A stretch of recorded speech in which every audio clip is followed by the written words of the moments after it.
Тэр дутуу мэднэ гэдэг мэдж байгаасаа мэдэх гэдгээс илүү аюултай тийм ээ. Та яагаад тэр зүйлийг ишлэх болов? Гэхдээ нэг л юмыг орхигдуулаад байна гэж санаад байна. Тэр бол нийгэмшигэн тухай асуудал. Хичнээн оюун ухаан нь оюуны чадвар нь өндөр өгөгдсөн байлаа гэд нийгэмшээгүй бол тэгээд тэр насанд хүрсэн хойноо тэнд харилцааны асуудал гарч ирнэ. Би өнөөдөр тэн дээр анхаараагүйс миний ээж анхаараагүй би ойлгож хүрчлээ. Одоо надад боломж байгаа юу? Би яах ёстой вэ? 60% нь зан чанар таарахгүйгээд өргөдлөгч байгаа хосуудын дахиад 90% нь 10-аас дээш жил амьдарч байгаа хос. Хүн хүмүүждэггүй. За. Хүн төлөвшдөг. Төлөвшдөг. Тэр төлөвшлөл нь орчин шалтгаалж хортой харилцаа, бие биенээ өмчлөлтөө сэтгэл зүйн асуу аюулгүй байдлыг бие биендээ олгодгүй гэдэг нь л харагдаад байна л та. Эдгээр мөн ер нь ямар хүнээс зөвлөгөө авч болох юм, ямараас болохгүй юм. Өөрийгөө ойлгосон, бусдыг дэмжсэн, бусдад эерэг зүйл түгээсэн, тэгээ зоригтой хүрсэн, өөрийгөө олсон тийм л одоо хүмүүс л бий болоосаа л гэж хүсэж байна.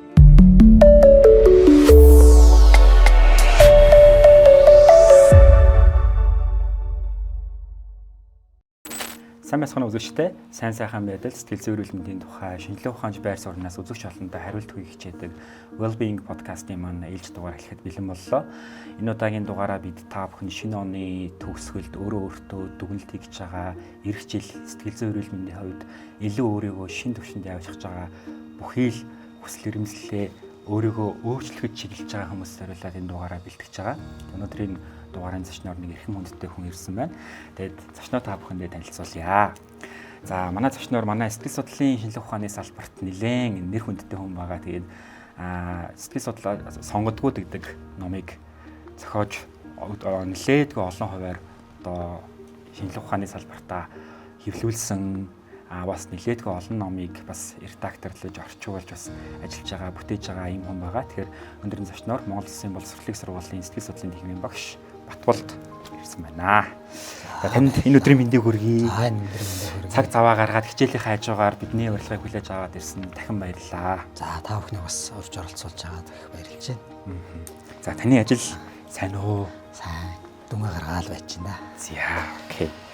Тэгэхээр өнөөдөр илүү их нийгмийн сэтгэл зүй, бие хүний сэтгэл зүй, амьдралын сэтгэл судлалын талаар нэлээд өргөн хүрээнд ярилцъя гэж бодож байна. Тэгээ хамгийн ихний асуултаа би нэг сонио асуулт эрхлэмээр байна. Яг гоо мэдээж танд хариулахад тоо дата хэрэгтэй байх. Гэхдээ таны нүдээр Монголын нийгмийн сэтгэл зүйн эрүүл мэндийн нөхцөл байдлыг та юу гэж хэлэхээр байна? Яаж дүгнэхээр байна? Яг Монгол Улсын хэмжээний сэтгэл зүйн эрүүл мэндтэй холбоотой монголчуудыг хамарсан том төвөртэй судалгаа одоо харахандаа хийгдэггүй. Гэхдээ ер нь сэтгэл зүйн эрүүл мэнд, сэтгцийн эрүүл мэнд хоёр асар том ялгаатай ойлголттой. Гэхдээ сэтгэл зүйн эрүүл мэнд талтай их ойрхон нэг ойлголт бол аз жаргалын тухай ойлголт байдаг. Тэгээд жил болгон дэлхийн аз жаргалын тайлан гэж олон улсын байгууллагаас гаргадаг тийм том судалгаа байдаг. Тэгээд энэ жилийн судалгааг харж байхад 147 орныг хамруулад ингээ оруулсан судалгаанд манай орон дэлхийн 147 орноос аз жаргалынхаа индексээр 77 дугаар байранд явж байгаа. Тийм 77 дугаар байранд явж байгаа. Тэгээд энийг үздэг, тооцдог үзүүлэлтүүд нь нийгмийн эдийн засгийн талын үзүүлэлтүүд, тэгээд субъектив сайн сайхны талаарх юм үндсэн 6 үзүүлэлтүүд байгаа л да. Одоо жишээ нь дотоодын нийт бүтээгдэхүүн гэхэд чинь манайх 6800 орчим мянган доллар. Тэ дундаж наслалт 2 дахь үзүүлэлт нь 71-тэй байна. За өндөр байгаа нь Баян-Улгийн аймаг 76-таа байгаа. Хамгийн бага байгаа нь 69-тэй Дархан уул аймаг гэдэг ч юм уу. Тэ ингээд дундаж наслалтын үзүүлэлт ингээд дундажлахаар нэг бүс нутгаас 71 орчим хавцаа тэ. За тэгээд дараагийнх нь болохоор тэр хүнийг хэр дэмждгийг гэдэг нэг юм ойлголт. Монголчууд ер нь хэр зэрэг бие биенээ дэмждэг. Бусдаас бас дэмжлэг хэр авдаг. За тэгээд авилгын талаарх төсөөлөл тэргээд ийм үзүүлэлтүүдээр ингээд тооцохоор манайх 147 орноос 77 дугаар байранд явж байгаа. Тэгэхээр энэ бол бас нэг ерөнхий вакцина маягийн юм үзүүлэлт байх гэж ингэж ойлгож байгаа тийм. Яг well-being-тэй холбоотой энэ бол датан дээр л хурлаж хэлэхгүй бол яг тийм. Яг хаана байна вэ гэдгийг тодорхойлох бас их төвөгтэй тийм. Окей. Таны хариултаа сонсохлоор тэгэхээр одоо манай улс төр эдийн засаг нийгмийн үзүүлэлтүүд аягүй чухал юм биш үү? Тэгэхээр эн чинь одоо хилэлтгүй ямар байгааг бол хүмүүс мэдж байгаа бах тийм. Гэхдээ яг эндээс ингээд өсрээд асуумаар байна. Нийгмийн сэтгэл зүйг одоо яг муу болгоод байгаа, саар болгоод байгаа хүчин зүйлсийг та яг юу гэж харж байна? сэтгэл судлаач хүний дээр. Ерөнхийдөө сэтгэл зүй энэ шинжлэх ухаанч нь өөрөө гадны фактор гэхээсээ илүү одоо гадны факторуудыг социолог одоо бусад шинжлэх ухаанууд тооцоолно тий.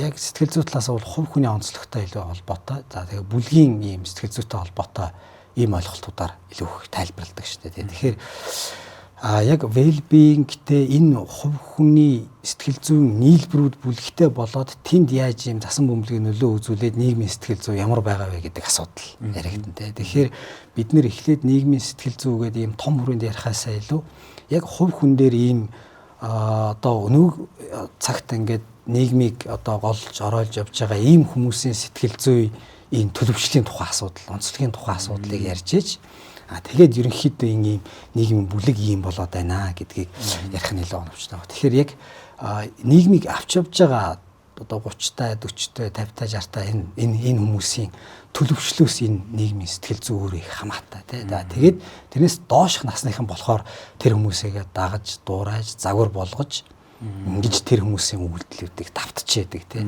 Тэгэхээр бид нэр ерөнхийдөө өнөөдрийн нийгмийн сэтгэл зүйн тухай ярих гэж байгаа бол бид нэр ялангуяа 30-аас дээш насны хүмүүсийн сэтгэл зүйн онцлогийн тухай тэр хүмүүс ямар үед төлөвшөж, ямар сэтгэл зүйтэй, ямар тань мэдхүү онцлогтой тэр хүмүүсийн нийгэмшгүй ямар вэ гэдэг энэ онцлог ерөнхийдөө зургийг гаргаж иж энэ дээр бид нэр тэр монголчуудын нийгмийн сэтгэл зүйн тухай ойлголтыг ерөнхийдөө ийм тодорхойлох юм боломжтой болох байна. За тэгэхээр чи нийгмийн яг хөдөлмөрийн эд насан дээр явж байгаа хүчтэй бүлэг болчихлоо шүү дээ тийм ийм хүмүүс.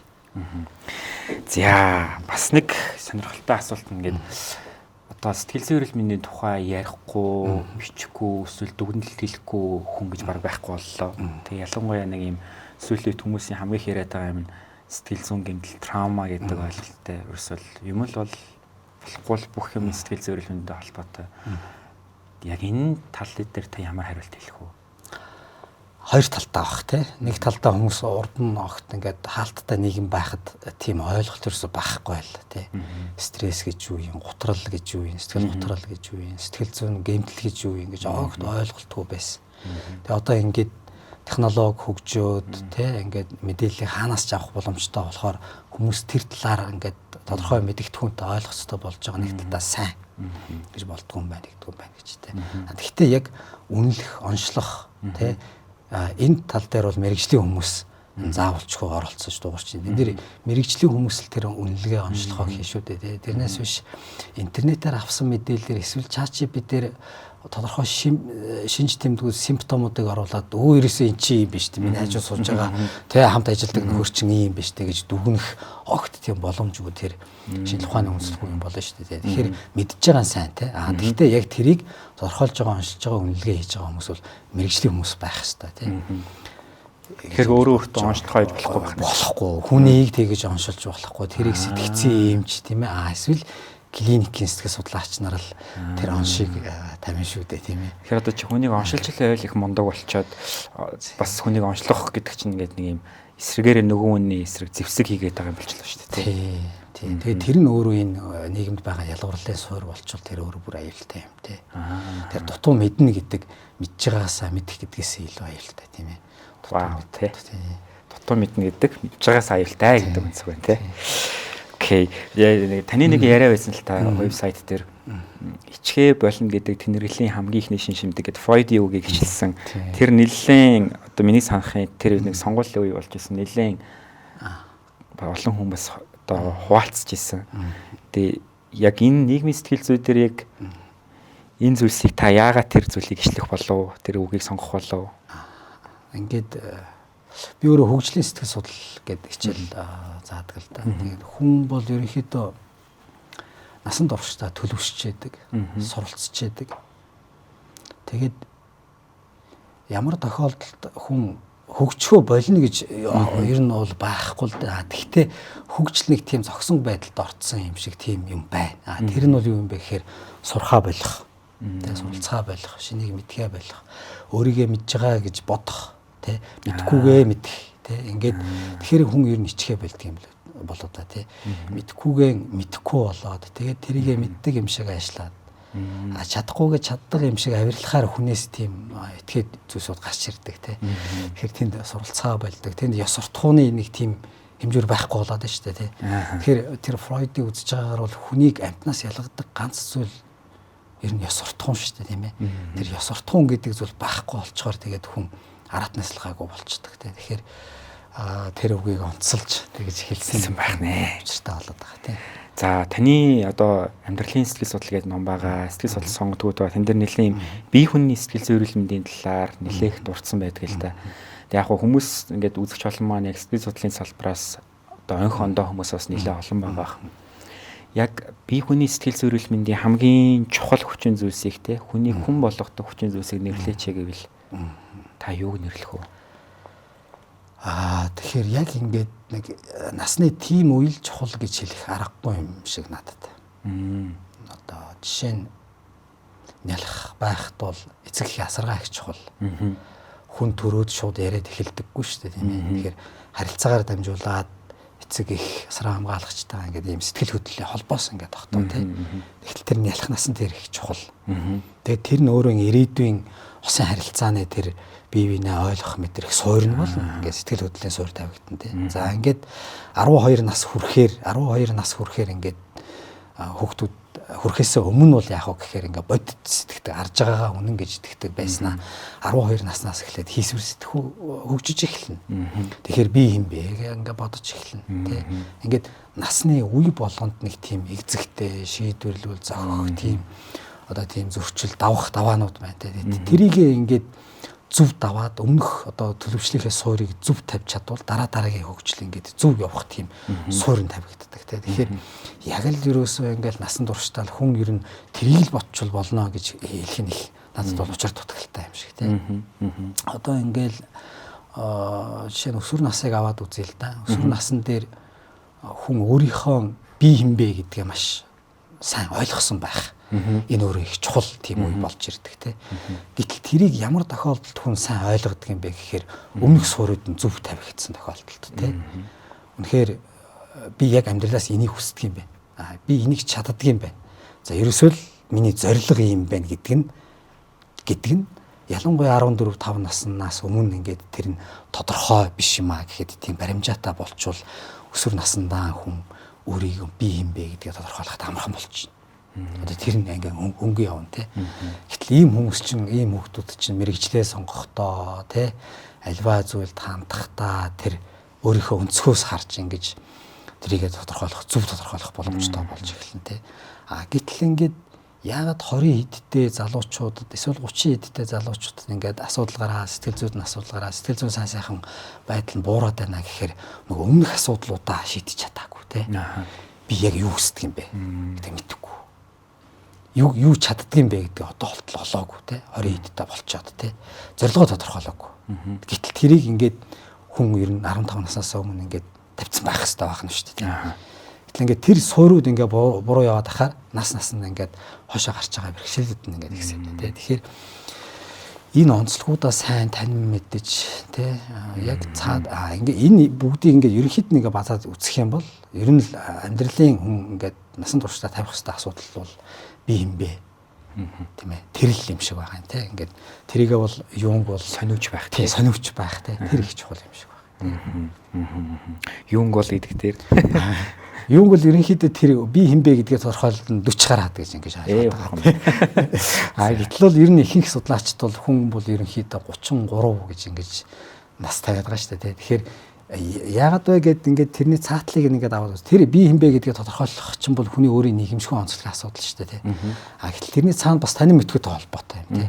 Хүний тарих ерөнхийдөө нэг 33-аас 35 хүртэлх насанд очиод нэг уян хатан байдал нь ерөнхийдөө хамгийн хоригл үедээ очиод ундаг шүү дээ. Тэгэхээр дэлхийн ихэнх топ сургуулиудад 35-аас дээш насны одоо хүн докторт элсүүлж авдаггүй шүү дээ. Угаа сурч чадахгүй биш л дээ. Тэгэхдээ удаан сурна тий. Тэр чинь цаана чинь нийгэмшгүй танин мэдхүн хоёр цаана тийм том онцлогуд байна шүү дээ тий.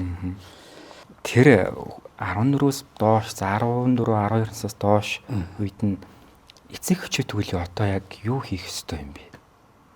Одоо манай чинь ерөөсөө Монголын нийгэмд бол эцэг эхчүүд бол одоо Монголын нийгэм хамгийн түүхэндээ байгаагүй олон хүүхдүүдтэй нийгэм байна шүү дээ тий. Тэгэхээр энэ дээр та юу хэлэх вэ? Одоо ингээд эргэн тойронд ингээд ажиглаж байхад хүүхдээ Сорбан сампанд явуулж байна, математикт явуулж байна, хэлэнд явуулж байна. Эдгээр бүгдээрээ танин мэдхүйн чадварууд. Танин мэдхүйн чадварууд тий. Хүүхд 2 хэл эзэмшлээ. Хожим хойно ямар нөлөөтэй тарих илүү уян хатан болно. Олон талаас нь харан сэтгэн сайн мөн. Гэтэ нэг л имийг орхигдуулаад байна гэж санаад байна. Тэр бол нийгэмшүүн тухайн асуудал. Тий. Нийгэмшүү гэдгийг одоо шилхуунууд янз янзаар тодорхойлдог л доо. Гэхдээ сэтгэл судлалт бол ерөөсө 3 юм байгаа. Нэгдүгээрт нь зан чанар, хоёрдугаарт нь харилцаа, гуравдугаарт нь сэтгэл хөдлөл. Зан чанар, харилцаа, сэтгэл хөдлөл гурван ойлгож байгаа, хүлээн зөвшөөрч байгаа, илэрхийлж байгаа, зохицуулж байгаа энэ чадварыг нийгэмшүү гэдэг. Гэтэл нэг үгүй хэлэхэд ихэнх хүмүүс нийгэмшүү гэдгийг шатны баруун зүүн талаар явах хүнтэй мэдлэх гэж ойлгодог. Энэ нийгэмшүүн тухайн асуудал ерөөсөө биш. Энэ бол иргэн шиг тухайн асуудал. Иргэн байх тухайн асуудал. Гэтэл нийгэмшүү гэдэг чинь бол юу юм бэ гэхээр хүүхд өөрийнхөө зан чанарыг ойлгох тухайн асуудал нэг. Зан чанараа ойлгосон бол тэндээс сэтгэл хөдлөл, харилцаа гэдэг хоёр хэлбэр гарч ирдэг. Тэгэхээр хүмүүс анхаарат байгаа зүйл нь юу гэхээр харилцаанд анхаар, сэтгэл хөдлөлөө удирд гэдэг. Тэр бол хэлбэрийг нь удирдах гэдэг асуудал. Хэрвээ хүүхд үнэхээр зан чанарын онцлогийг нь ойлгочих юм бол эндээс яг тэр өөрийн гэсэн онцлогтой харилцаа, сэтгэл хөдлөл гарч ирнэ. Тэгвэл зан чанар юу юм бэ гэдэг ийм асуудал гарч ирнэ. Тэгэхээр ингээд насанд зан чанарын төлөвшлийн суурууд нь өөр юмар явж идэг. Төрүүн дээр хэлсэнчлэн ер нь эцэг эхчүүд хүүхдийнхээ одоо жишээ нь 3 4 хүртэлх насанд хүүхдийнхээ ер нь юу хүсдэг юм бэ, юу сонирхдаг юм бэ гэдгийг их анзаарч дэмждэг байх хэрэгтэй байдаг. Ёстой тийм. Хүсэл, сонирхол, эрмэлзлийг дэмждэг. Хүсэл, сонирхол, эрмэлзлийг дэмжиж ирэхээр хүүхдүүд янз янзын юмыг ингээ хийх гэж үздэг. Өөрөөр хэлбэл дараад нь юу чаддаг вэ гэдгийг олох гээд байна шүү дээ тийм. Тэгэхээр энэ үедээ ингээ хүүхдүүд анзаарвал ингээл 7-оос дээш насны хүүхдүүд нэг амтнд ижих гээл, нэг юм хийх гээл, бүжих дурлал, хөгжим дурлал, тэрэн дурлал ингээд идэх тийм. Гэтэл энийг нь ингээд дэмжиж яг юу чаддаг, чадахгүй вэ гэдгээ хүүхд аяндаа 12 хүртэлх насандаа ингээд олчих юм бол дараад нь хүүхд өөрөө зорилгоо тавьдаг. Би энийг хүсдэг. Би энийг яг чадах юм байна. Тэгэхээр одоо 12-оос яагаад 12 наснаас дээш хүүхдийн зорилго бий болоод байна вэ гэхээр одоо нөгөө хийс хүсдэггүй чи хөгжиж эхэлж байгаа. Тэгэхээр хүүхд фантазлж эхлэх юм те. Би ийм чадвартай юм чинь ингээд ийм мэрэгчл эзэмшнэ гэдэг ингээд. Энэ хүсэл, чадвар, зорилго гэдэг бол өөр энийг эцэг эхчүүд хүүхдэд эртхэн шиг ойлгуулна гэдэг нь өөрөө эцэг эхчүүдийн хийх ёстой хамгийн гол ажил. Энэ бол хүүхдийн нийгэмшүүлэх тухай асуудал байхгүй. Тэгэхээр бид нэр зүгээр л ингээл математикаар бөмбөгдөл чи математик сайн байх ёстой, чи тэрийг бодож чаддаг ёстой байх гэдэг бол зөвхөн энэ танин мэдхүйтэй холбоотой онцлог. Нэг л тал. Хичнээн оюун ухаан нь оюуны чадвар нь өндөр хөгжсөн байлаа гэд нийгэмшээгөө бол тэгээд тэр насанд хүрсэн хойноо тэнд харилцааны асуудал гарч ирнэ тэ өөртөөгөө зөрчилдөх тухайн асуудал гарч ирнэ хамт олонтойгоо зөрчилдөх тухай осон харилцааны тухай ингээд тэр эндээс ингээд тэр сайн сайхан байдлууд тэр аз жаргалын тухай ойлголтууд ингээд ургаад гарч ирэх баг. Тийм байна. Тэгвэл нөгөө талаасаа за би өнөөдөр тэн дээр анхаараагүйс миний ээж анхаараагүй би 20 30 хүрчлээ. Одоо надад боломж байгаа юу? Би яах ёстой вэ? Болно шүү дээ. Хүмүүс ер нь яах вэ гэхээр ингээд 30 хэд гэж тэр одоо тухайлбал Эриксон бол 33 нас гэдэг ингээд тавьсан багт. 33 хүртлээл хүн ингээд өөрийгөө олж хайж явдаг. Ингээд тий. Тэр дотор янз янзын ажил мэргэжлэн солиул. Америкчууд дунджаар 7 ажил солидөг юм билий. Бүх насандаа. Тий. За 7 ажил солидөг юм билий. Тэр болтол яах вэ гэхээр нөгөөтг чинь чадвараа ингээд сариуд үзээд тахсан шүү дээ. Одоо ингээд за би энийг чадчихэдэг гэтэл өсчээдэггүй. Өсөж чадчихдаг гэтэл тэрийг зориг болгомооргүй байдаг. Ингээд энэ гурвын дунд чинь ингээд хүн ингээд ер нь ингээд зөрчилдөд яваад байдаг. Гэтэл яагаад ингээд тэр 7 8 ажил ингээд сольж байна вэ гэхээр яг тэр нөгөө тэр суур тавигдах үед дээр тэрийг сайн таньж мэдж чадаагүй байх юм шүү дээ. Тэгэхээр нэг бол хүслээ дагцсан байдаг. Нэг бол чадвараа дагцсан байдаг. Эсвэл хүсэл чадвараа мэдхгүйгээр зориг тавьсан байдаг. Тэгэхээр хүн чинь ингээд олон ажил солиод янз бүр ингээд зан чанараа таних гэдэг ингээд яваад шүү дээ. Тэгэхээр олж болно. Тэр болох юм. Хамгийн гол нь үйлдэл. Тийм ээ. Үйлдэл тий. Би мэдэрч байгаа бол бодох нь бодож байгаа л үйлдэх нь л тий. Үйлдэх нь л чухал тий. Мэдээж бусдын сламжийг бол ахвад нээлттэй байх хэрэгтэй. Тий. Тэгэхээр нөгөө Big 5 гээл одоо зан чанарыг тодорхойлж байгаа. Тийм шүү дээ. Гол үзүүлэлтүүд байгаа шүү дээ. Тэгэхээр ер нь ингээд ажлын байран дээр амжилт гаргадаг хүмүүсийн чинь хамгийн нэгдүгээр үзүүлэлт нь тэр нээлттэй байдал нь өндөр байдаг юм. Таны ингээд карьерийг бас эргээ харангууд та бас хосын харилцааны чиглэлээр эвлэрүүлэн зулчих чиглэлээр бас нэлээдгүй чамгүй хугацааг бас зарцуулсан юм байлээ. Тэгээд энэ бол ингээд нэлээд олон хостой болцсон гэсэн үг байх. Тэгээд эргээд энэ тал дээр ингээд та хосуудад зөвлөх гэхээс илүү ер нь манай Монгол хосуудын нийтлэг ажиглагддаг асуудал гэдгээр байлаа их л харагддаг. Нийтлэг асуудлуудыг над дээр 3 жил гаруй хугацаанд шүүхэн эвлэрүүлэн зурчлал сэтгэл судлаачаар ажилласан. Гэр бүлийн маргаан дээр. Тэгээд нийтдээ нэг 500 орчим хост зөвлөгөө өгсөн байт. Вау. Тийм. Тэгээд тэр дата дээр тулгуурлаад ингээд бодохоор одоо яг салах гээд өргөдлөгчөө шалтгааныг ингээд 100% гээд аваад үзье л да тийм. 60% нь занч нар таарахгүй. Тохирохгүй гэсэн үг шүү. Тохирохгүй гэдэг. Тэгээд тэр 60% нь занч нар таарахгүй гээд өргөдлөгч байгаа хосуудын дахиад 90% нь 10-аас дээш жил амьдарч байгаа хосууд. Бүхэл бүтэн 10 жил. Тэг 10 жил амьдраад тэгээд занч нар таарахгүй байна. Ингээд 60% нь занч нар таарахгүй. Нэгдүгээр шалтгаан. Хоёрдугаар шалтгаан 20 орчим хувь нь архитекттай холбоотой. За энэ хүнийг ерөөсөө зан үлийн асуудал хаан тий. Арах гэж одоо болохгүй. Одоо энэ хүүхдүүд нөлөөлөд тий. Ингээд болохгүй. Одоо энийг салж ижил энэ хүнийг тий архинаас гарна гэж одоо ингээд өчнө энэ хүн амлсан. Одоо тий ингээд янз бүрийн хүмүүсээс одоо за ингээд 80 орчим хувь. 10 орчим хувь нь хууралттай холбоотой. Үлдсэн 10% нь юу вэ гэхээр хөндлөнгийн хүмүүс оролцсон. 340 хүмүүс. 340 хүмүүс оролцсон. Ингээд ерөнхий нийт ингээд багслуул асуудлуудыг багслуул ийм хавцаанд байхаар. За эргээд нөгөө 60%-ийн зан төлөв таарамжгүй байна. Яг яагаад таарахгүй байна вэ? Гэт ингэхээр нөгөө төлөвшөлтөй холбоотой байна. Би бол хувьдаа бол юу юм бэ гэхээр хүмүүжүүлэх гэдэг ойлголтыг буруу гэж боддог. Нэг нэ. Тий. Ер нь хүн хүмүүждэггүй. За. Тий. Хүн төлөвшдөг. Төлөвшдөг. Тэр төлөвшил нь орчин шалтгаална эцэг гэхээс. Харин загварчлан дуурайна. Яагаад хүмүүжил гэдэг үг байдаггүй гэж үзэж байгаа гэхээр тэр өөрөө хүнийг өөрийнхөө хүснээр хүн болгоно гэсэн санаа цаана явж идэг. Өөрөөр хэлбэл нэг өмнөх тохолцооны маягийн нэг тийм юм байна шүү дээ тий. Тэгэхээр хүн бол төлөвшдөг.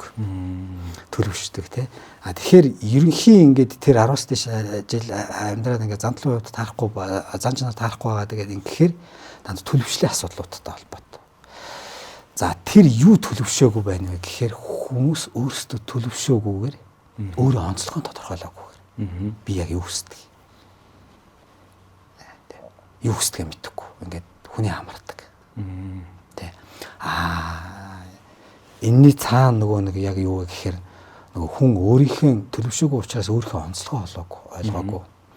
Өөрийнхөө онцлогоо ойлгоогүй хүн чинь хүний хүлээн зөвшөөрдөггүй юм байна. Өөрийгөө зөвшөөрдөггүй юм байна. Тэ. Өөрөлийг ч хүлээн зөвшөөрөхгүй.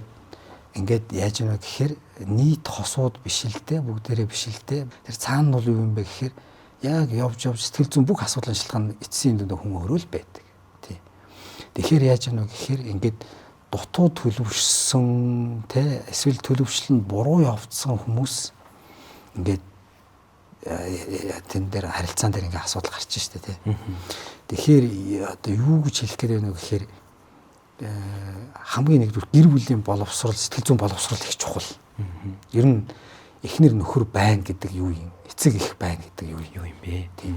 Эхнэр нөхрийн дүрийг хүлээж авна гэдэг юу юм? Эцэг их болно гэдэг чинь санаа ямар хариуцлагатай байд. Тэ. Би өөрөө хэн болж иж би сэтгэл зүйн хувьд ямар төвшөнд төлөвшөж гэр болох вэ гэдгийг эртнээс бодож төлөвлөсөн тийм юм байдаггүй. Тэ. Тэр тийм одоо алдаатай зүйлсүүдээс болоод ингээд тэр зан төлөвтэй холбоотой асуудлууд ингэж зохилж байгаа надад бол харагдсан. Яг энэ таны ярианаас одоо өнөөгийн манай Монгол хосуудын дуу, клип те сонсож байгаа зүйл Instagram хэрэглэн дээр хамгийн их гардаг нэг хортой харилцаа, бие биений өмчлөлтөө сэтгэл зүйн асуу аюулгүй байдлыг бие биендээ олгодгүй гэдэг юмуд л харагдаад байна л та. Эдгээр мөн үү? Тэгэхээр одоо ингээд яг нөгөө миний өмнөх ярьсан ч зүйлүүд те ингээд хүүхд чинь ингээд багтаан өөрийгөө хэн бэ гэдгийг тодорхойлох хэрэгтэй. Тэр нэг өөрийн хувийн онцлогоо, хүслэр мэлзлээ, зорилгоо, чадвараа тодорхойлчвал тэр хүн өөрөө бие даадаг. Биеийн хувьд, сэтгэл санааны хувьд, шийдвэр гаргахын хувьд, нийгэмшгүй хувьд бие даасан хүн байдаг. бие даасан өөрийн онцлогоо ойлгосон хүн чинь өөрийгөө хүндэтгдэг. Үнийг хүндэтгдэг. Өөрийн орон зай, бусдын орон зайг ялгаж салгаж үздэг. Тэр хил хязгаарыг маш оновчтой тодорхойлдог. Тэгэхээр хүн эхлээд өөрөө төлөвшөх тухай асуудал яригдчихэж дараад нь тэр гэр бүл зохиох, хүүхдтэй болох гэдэг энэ асуудлууд ингэж ургаж гарна. Одоо чинь манайд одоо цагаан сар ойртож байна. Хамгийн буруу юм. Чи 20 эдтэй болчлоо, 30 эдтэй болчлоо. Гэрэл гэдэг ингэж тулгадаг. Тэр хүн чинь үнэхээр өөртөө таалагдах, өөрийнхөө дотоод ертөнцөө хайж болно, тий. Тэр дотоод ертөнцийг нь ойлгох, мэдрэх, хуваалцах, дэмжих тийм гачраагүй байж болно. Тэгэхээр ийм одоо монголчууд ийм өөрийнхөө бусдын хүмүүсийн зааг руу хитрхийх ордог, уусгадаг нэг ийм байх ёстой гэж ийм үздэг нэг тийм соёлын онцлогтой магадгүй холбоотой тийм байна шүү дээ, тий. Тэгэхээр нэг тийм нэг үг байдаг баха.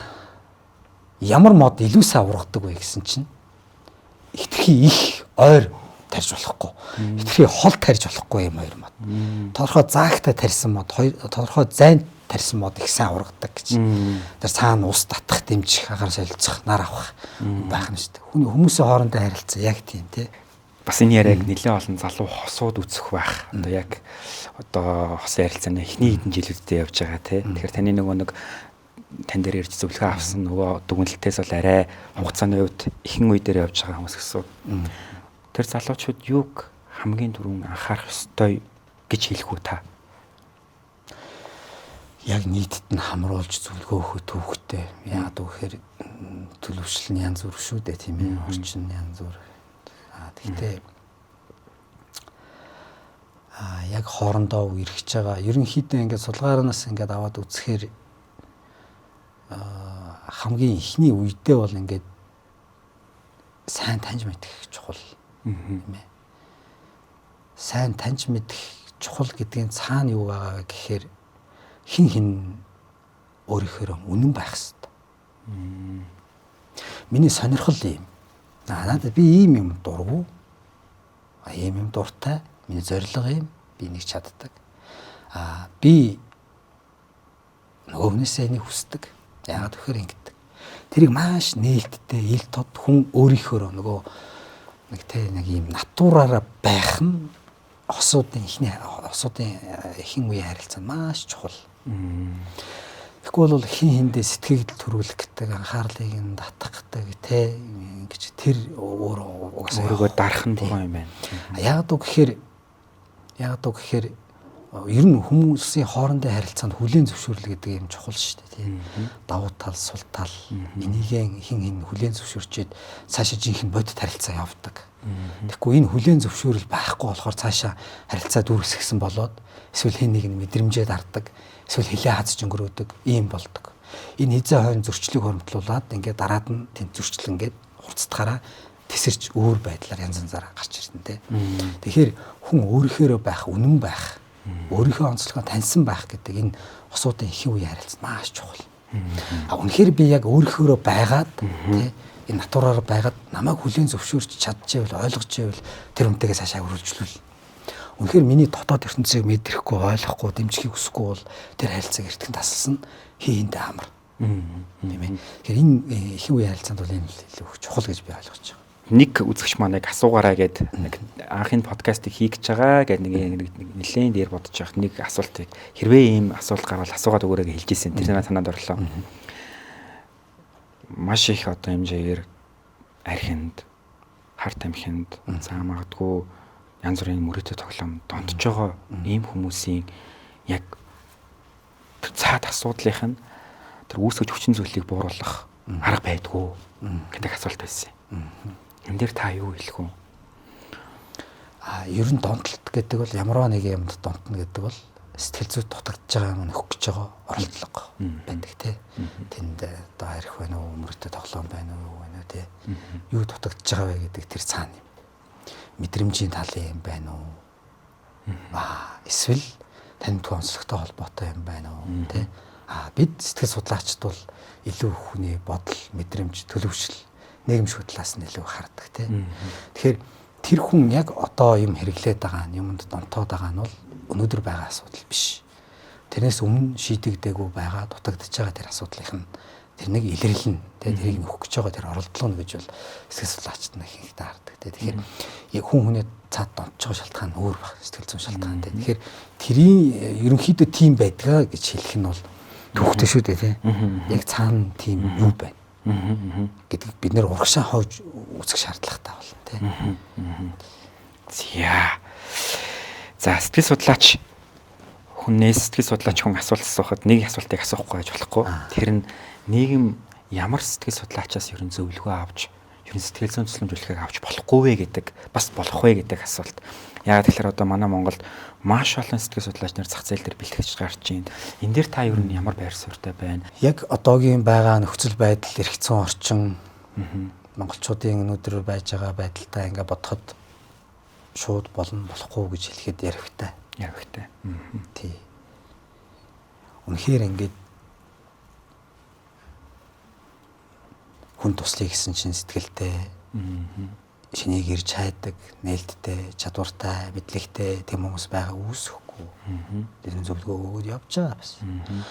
Гэвч мэдж байгаагаа мэдэхгүй, чадахгүйгаа мэдэхгүй, чадж байгаагаа ч мэдэхгүй юм хүмүүс бас байгаа. Гэтэ ерөнхийдөө бид нар хаашаа явах вэ гэхээр ойрын 2-3 жилийн дотор нэн даруй ялангуяа энэ академик салбар, практик сэтгэл зүйн зөвлөгөө, сургалт, судалгаа хийж байгаа энэ салбарууд нийлээд сэтгэл судлаачийн мэрэгжлийн компетенц энэ загварыг гаргах хэрэгтэй. Энэ мэрэгжлийн байгууллага ажиллаад лицензжүүлэх ингэ шаардлагатай. Тэр жишг рүү бид нар орохгүй бол болохгүй. Энэ нэн даруй яралтай их. Одоо ер нь дэлхийн нийтэд байгаа юм бол 4-3-3 гэдэг загвар шүү дээ тийм. Бакалавр 4 жил сур, магистр 3 жил сур, докторантууд 3 жил сур, доктор бол. Тэрний дараа мэрэгжлийн сэтгэл судлаач гэж нэрлэгдэнэ. Тэр хүмүүс нь зөвлөгөө өгөх хэрэгтэй бол. Бакалавр зөвлөгөө өгч болно. Ахын шатны тусламж. Магистр зөвлөгөө өгч болно. Тэр зөвлөгөөний чиглэлийг үнзгэрүүлээд дунд шатны зөвлөгөө өгдөг. Докторийн шатанд очихороо супервижнтэй, супервайзертай тий. Ингээ практик ингэж хийгээд дээд түвшин. Тэгэхээр тэр загвар руу орох хэвээр. Австрал сайхын нэг хийсэн байсан. Тэгэхээр яг ингээд ямар хүнээс зөвлөгөө авах ёстой вэ гэхээр ерөнхийдөө бол докторийн зэрэгтэй сэтгэл судлалын бакалавр, магистр, доктор. Сэтгэл судлалын бакалавртай, магистртай, доктортой хүнээс. Тэгэхгүй бол одоо нэг юм гаж жишг ба штэ тий. Ерөөсөө сэтгэл судлалаар бакалаврч байхгүй хүн, бакалавр сураагүй хүн, өөр мэргэжлийн хүн магистр руу орж ирээл 2 жил хагас сураал гараал пэйж нэгээл зөвлөгөө өгч. Аюултай. Ер нь ингээд 4 жил сурсан суур мэргэжил гэдэг юм хүний танин мэдгүй онцлог чиглүүлчихдэг. Тэнд нэг юм суур юм байна шүү дээ тий. Тэгэхээр өөр мэргэжлийн хүн орж ирээд өөр юм руу орохоор өөр талаас нь хардаг. Ер нь ингээд зарим тохиолдолд ингээд ажиглаад ахаар сэтгэл судлалаас одоо бакалавр нь өөр хүмүүстэй магистр руу доктор руу орж ирж байгаа хүмүүс бол ер нь 60-70% нь өөрийгөө ойлгох гэж орж иж байгаа хүмүүс байдаг. Тий. Бас нэг сэтгэл судлаачаас асуух нэг асуулт байна. Тэр нь одоо манай нийгмийг илүү амар тайван, сайн сайхан болгоход хүн болгон үүрэгтэй. Сэтгэл судлаачдын үүрэг нь тэгвэл юу юм бэ? Салбар бүр дээр сэтгэл судлаач нар ажиллаж байна. Шүүхэд ажиллаж байна. Гэр бүлүүдэд тий асуудалд орсон хүүхдүүдэд зөвлөгөө өгч байна.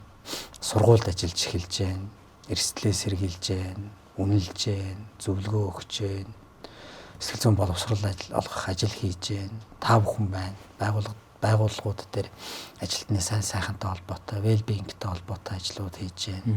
Хууль хүчний байгууллага дээр ажиллаж байна. Тэ зэргүүдийн сэтгэл зүй, албан хаагчдын сэтгэл зүй гэдэг ингээд талбар бүрт ингээд ажиллаж байна. Өөр өөрсдийнхээ үүргийг гүйцэтгэхэд ингээд явж байна. Тэ энэ дээр алдаа оноо тэ янз янзын байгаа. Гэхдээ ерөнхийдөө ингээд талбар бүрт ажиллаж байгаа сэтгэл судлаач нар бол өөрсдийнхээ чадах хэмжээгээр энэ нийгэмд одоо үүргээ гүйцэтгээд тус нэмрээ оруулаад эерэг нөлөө үзүүлээд явж байгаа гэж ингэж ойлгож байгаа шүү дээ. Тэгэхээр хийж байгаа нь, бүтээж байгаа нь л чухал юм байна. Чухал тий. За одоо ингээд шинэ он энэ дугаар маань нэлээд шинэ оны төгсгөл хийж цацагдана. Тэг хүмүүс чинь ингээд оноод өгнөл эх онд өөрийгөө ингээд шинэ бийг авчирдаг штэ. Тэгэхээр энэ дээрээ бид нар бас мартаж болохгүй, орхиж болохгүй эсвэл зүйлсийг та зөвлөж хэвэл юу хэлэх бол? Хүн ер нь өөрийгөө л мартаж болохгүй. Тий. Тэгээд хамгийн гол нь хүн өөрөө өөрийнхөө сэтгэл зүйн онцлогийг ойлгосон байж ээж, өөрийгөө хайрлж ээж, өөрийгөө хүндэлж ээж, эргэн тойрондоо байгаа хүмүүсээ бас яг тэгдэг. Тий. Тэгэхээр хүмүүст нөгөө well-being дээр нэг юм байна шүү дээ, тий. Суур нь ингээд миний зан чанарын онцлог. Миний зан чанарын онцлог дээр харилцаа. Тий. Тэгээд тэр харилцаан дээр зориг. Тэгээд би даасан байдал гэдэг ингээд нэг ийм суур нь бүх юмний суур нь хүний өөрийн онцлог байгаад байдаг тий. Тэгэхээр тэр өөрийгөө хайрлж ээж, өөрийгөө хүндэлж ээж, өөрийгөө ойлгосон ийм хүмүүс чинь эргэн тойрондоо яг тэр байдлаараа ингээд түгээдэг. Ер нь явж эргэн тойронтойгоо харилцаа бол дандаа хүний өөрийнх нь дотоод ертөнцийн тусгал байдаг. Тий. Тэгээд эргээд тэр дэмжлэгийг аваад хүний сайн сайхан байдал ингэж дэвжиж яадаг тий. Дэвжиж яадаг тий. Тэгэхээр энэ бид нар чинь ер нь яах вэ гэхээр дандаа нийгмийн амьтан, харилцааны амьтан тий. Тэгээ хүн бусдыг сайн сайхан байлгая гэвэл өөрийгөө бодох ёстой.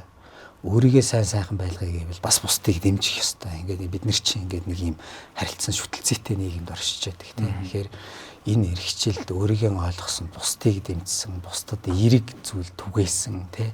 Тэгээ зорилгодоо хүрсэн, өөрийгөө олсон. Тийм л одоо хүмүүс л бий болоосаа л гэж хүсэж байна. Нөгөө тэгвэр та сайн ингээд нэг өөрийгөө хайрлах, өөрийгөө хүндлэх гэдэг юм чухал юм ярьлаа. Энэ ер нь нэлээд би ойрын үед сонсоогүй үгнүүд байна л да. Их гой сонсогдож байна. Тэгэхээр өөрийгөө хайрлаж хүндлэнэ гэдэг чинь нэг маш чухал байх нэ гэдгийг дахин бас хэлье те. Яг уу бас нэг асуулт байна. Хүн ингээд надад одоо боломж байхгүй шүү дээ те. Би одоо ингээд хэцүү гэр бүл тусцсан ч юм уу эсвэл надад ийм асуудал байна гэдгийг мэдсэн хүн байл та. Тэгтээ тэр хүн өөрчлөлтийг хүсчээ. Юунаас эхлэх хэрэгтэй бол? Хүний сэтгэл судлал бол ерөнхийдөө хүний 3 зүйлийг судалдаг. Бид юу явж байна? Тэгээ золоо, организм, тэгээ бодисын солилцоо, бие махбодлоос, үйлдэл талаас. Хоёрдугаарт бодол талаас. Юу гэх боддгийг, юунд их төвлөрдгийг тэ энэ чухал. Гуравт хүний сэтгэл хөдлөл, мэдрэмжтэй холбоотой зүйл. Энэ 3-т зэрэг өөрчлөлт гарахаар хүн өөрчлөгддөг. Хүн бодоод үйлдэл хийхгүй бол өөрчлөгдөхгүй. Тэ? Хичнээн үйлдэл хийгээд тэнд сэтгэлээ зориулахгүй бол, төвлөрөхгүй бол тэндээс бүтээмж гарахгүй. Тэ? Хүнд юм хийж өгөөд бодоод инглээ гэх тэнд сэтгэл мэдрэхдэггүй бол тэр өөрчлөлт гарахгүй. Тэгэхээр одоо нэг юм байдаг шүү дээ. Ингээл энэ ах хэвээр ингээл нэг 20 хэдэн жил арх уусан те. Гэсэн гинт нэг өдөр гарцсан шүү дээ. Байна шүү дээ те. Гэтэл тэнд яаж ийнө гэхээр гарах шийдвэр гаргаад бодолт. Үйлдэл хийгээд тэнд дотоод ертөнцид мэдрэгдсэн байна. Энэ 3 нэг чиг шугамд очуулдаг хүнийг, очиход нөлөөлдөг хүнийг, очиход чиглүүлдэг хүнийг сэтгэл судлаач гэдэг. Танд хамгаалаад байгаа бодол юу вэ? Эрг байна уу, сөрөг байна уу? Дандаа муу бодоод байна уу? Энийг дагаад яг ямар мэдрэмж гарч байна вэ те? Тэгээ ямар үйлдэл хийж байна? Энэ хоёр дээр тулгуурлаад ямар үйлдэл хийж байна те? Энэ 3-ын огтлцол дээр занглаан дээр хүн дандаа өөрийгөө шинжих хэрэгтэй юм шиг. Нэр би ингээ бодоод байдаг хэрнээ үйлдэл хийдэггүй юм байна. Тэ? Эсвэл мэдэрдэг хэрнээ би тэрийг цааш нь тунгааж боддоггүй юм байна гэдэг ч юм уу те. Ингээд хүн өөртөө анализ хийх ёстой. Тэгээд үйлдэх, бодох, мэдрэх 3 гэдэг их чухал. Тийм ээ. Маш хэрэгцээтэй хариулт байлаа. Баярлалаа танд. Та бид хоёрын хамтран ажиллаж исэн Psychology Publishing-ийн Gestalt сэтгэл судлалын тухай ном гарсан тий. Тэгээ тэрний тухай танаас сүүлд нэг лекц унссан байсан.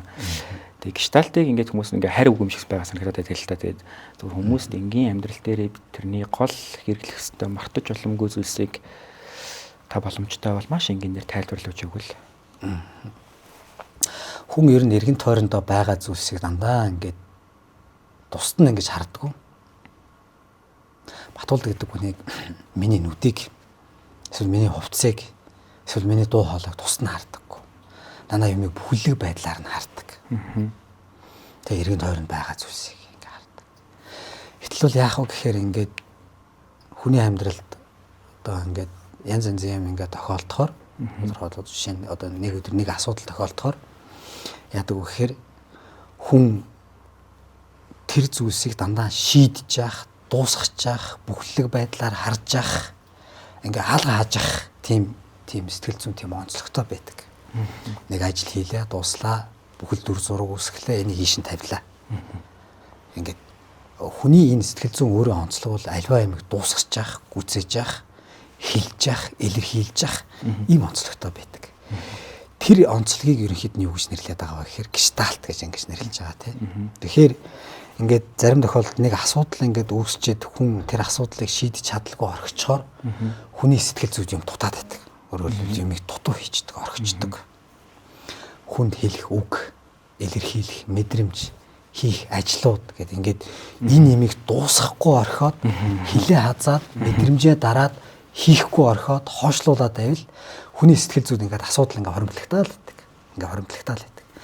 Тэгэхээр энэ гештальт сэтгэл засал гэдэг энэ зорилго нь яаж тэр мэдрэмжийг илэрхийлүүлэх үү?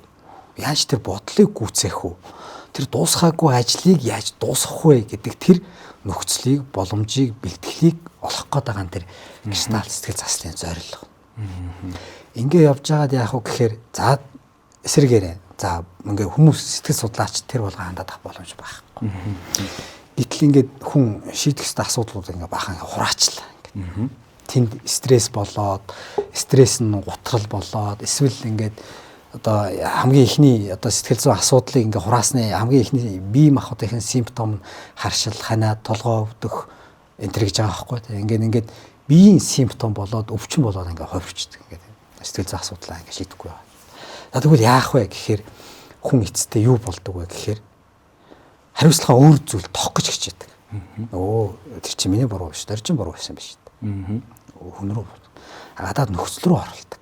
Тэр чинь хийдэг байсан. Тэр чинь төрийн буруу шүү дээ. Ингээд. Өөрөөр хэлбэл яадаг вэ гэхээр хүн хариуцлагаас зүхтаагаад өөрөөсөө өөр хүний дүрд ингээд орж эхэлдэг. Тэгэд нөгөө нэг гештальт сэтгэл заслын тэр голдлуулагч Перс гэдэг чинь эрүүл сэтгэл зүйн асуудалтай галзуу хүн гурвыг 3 үйлбэрээр хэлсэн баг. Эрүүл хүн бол би гэдэг. Тэр бол би гэдгийн сан тодорхойлж байгаа зүйл нь миний хүлээх ёстой үүрэг хариуцлага, хийх ёстой ажил гэдгээ хүн өөрөө яг таг мэддэг. Энэ хүн би таас. Энэ хүн бол амьдралын асуудлуудыг ингээд аваад гараад ингээд явчихна. Хин нэг нь асуудлаа боохгүй, зайлуулахгүй, хойшлуулахгүй, өөр дүрд орч жүжиглж дүрсгэж явахгүй. Энэ бол эрүүл хүний зам. Тэгэхээр сэтгэл зүйн асуудалтай хүн бол яадаг вэ гэхээр би тэрэн шиг болно гэж ярьдаг гэж. Би яг дорч шиг бол. Би яг тэрэн шиг болно. Бүр сэтгцийн өвчтөе хүн бол би тэр гэж хэлдэг. Энэ гурван ялгаа гарч болж байгаа. Тэгэхээр эрүүл хүн гэдэг бол юу юм бэ гэхээр өөрийнхөө хинбэ гэдэг онцлогоо ойлгодог.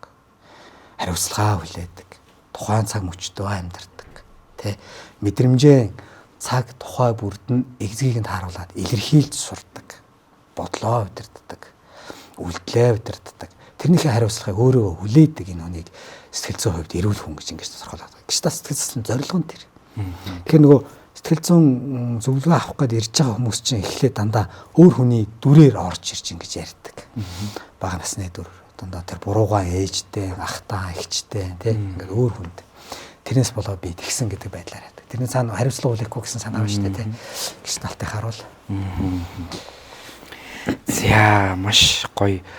Яг л сэтгэл зүйн лекцэн сууж байгаа юм шиг сайхан яриа өрнжин. Тэгээд саяхан өнгөрсөн жил энэ жил юм уучлаарай. Нэг кино гарлаа л та. Тэгээд нэг Английн өсвөр насны хүүхэд гэмтэрэг үлдэж байгаа ашилтгаанаа сэтгэл хөдлөлөө удирдаагүй. Одоо нэг юм мундаг аав шигэ байх гээд тэ эрхэм байх ёстой гэдэг юмнаас бол нэг юм амьдралтаа хар тул бүлдэж байгаа нэг юм асуудлын тухай өгүүлсэн кино харсан ядуулсан. Тэгээд тэр кино Английн нэлээд олон сургуулийн бүр заавал үзэх ёстой кинонд нэрлэгдээд нэлээд өндөр үнэлгээ шагналууд авлаа л та. Яг гоо тэр киноны ингээд гол юм нь манай Монголд байдаг их олон дүрийг бас харуулсан надад их юм сонирн байсан. Тэгээ би тэрийг асуумаар байна. Сэтгэл хөдлөлөө өдөрддөггүй, огцсон ууртай. Хүчирхийллийн олон хэлбэрийг үйлддэг. Тэрийгээ бас хүчирхийлэх гэж хардаггүй хүмүүсийн тухайд тэр хүмүүсийн нэг одоо яаж тэрийг бууруулах уу, зогсоох боломж байна уу? Энэ тал дээр та юу хэлэх үү? Энийг бол би заавал асуумаар байна. Яг энэний шалтгааныг нь бас л урагшаа орох хэрэгтэй болох юм билээ. Яг ингээд тийм хүчирхийлэл үйлддэг, сургуулийн орчинд дээрлэгэл хийдэг, тэ эрсдэлтэй юм үйл байдал гаргадаг энэ хүүхдүүдийг ингээ оргишлуулахаар нийгмийн эзэмших байдалтай холбоотой, эцэг эхийн төлөвшөлтөй холбоотой, эцэг эхийн хоорондын харилцааны зөрчилтэй холбоотой. Тэгээд эцэг эхийн хоорондын харилцааны зөрчил гэр бүлийн уур амьсгалыг эвдээд, гэр бүлийн уур амьсгал эвдэгдэхээр хүүхэд тэнд дутагдж байгаа эерэг харилцаа, хүлээн зөвшөөрсөн байдлыг нийгэмд өөр юмас авах гэж хичээдэг.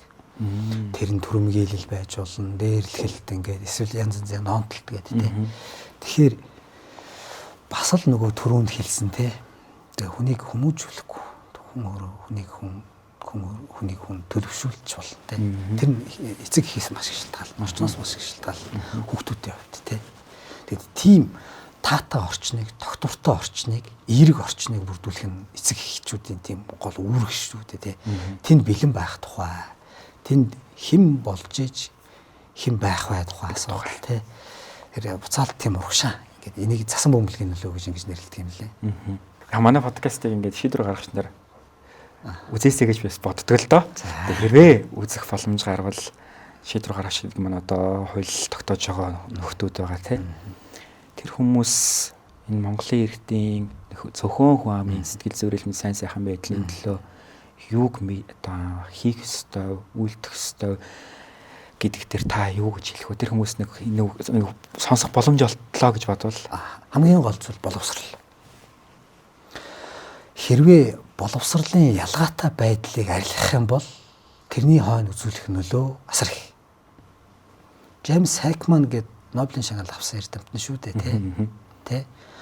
7 хүртэлх наснд өгч байгаа эцэг эхчүүдийн төрийн оруулж байгаа хөрөнгө оруулалтын үр өгөөж тэрний эргэж ирэх долларын хэмжээгээ бүр тооцоолоод Нобелийн шагнал авсан тий. Түрүүнд ярьсан хүүхдийн хүсэл сонирхлыг олох, хүүхдийн чадварыг таниулах, хүүхдийн зорилгыг нь ойлгуулахад сургуулийн оролцоо, эцэг эхчүүдийн багшийн оролцоо тэдэнд олгодог тэгш боломж маш чухал. Одоо $20,000 төлбөртэй, $10,000 төлбөртэй сургуулиуд дээр хүүхдүүд өөрийгөө таних боломж нь байна. Төрөл бүрийн дугууланд явуулж байна. Одоо тэр сампан, янз янзын математик янз. Ингээ хүүхд тэр дунд өөрийгөө олж таньж мэдж авна. Зорилгоо мэддэг, хүслэр мэлзлээ мэддэг, чадвараа мэддэг ийм хүүхдүүд гарч ирнэ. Тэнд найдлага байгаа. Гэвч 99% нь улсын сургуульд сурч байна. Тэр хүүхдүүдэд тийм боломж алга. 3 ээлжээр хичээлж чинь жаруулаа явж байна. Энэ хүүхдүүдэд хүсэл сонирхлоо олох, чадвараа сорж үзэх, зорилгоо ирж явах боломжийг энэ төр олохгүй байна.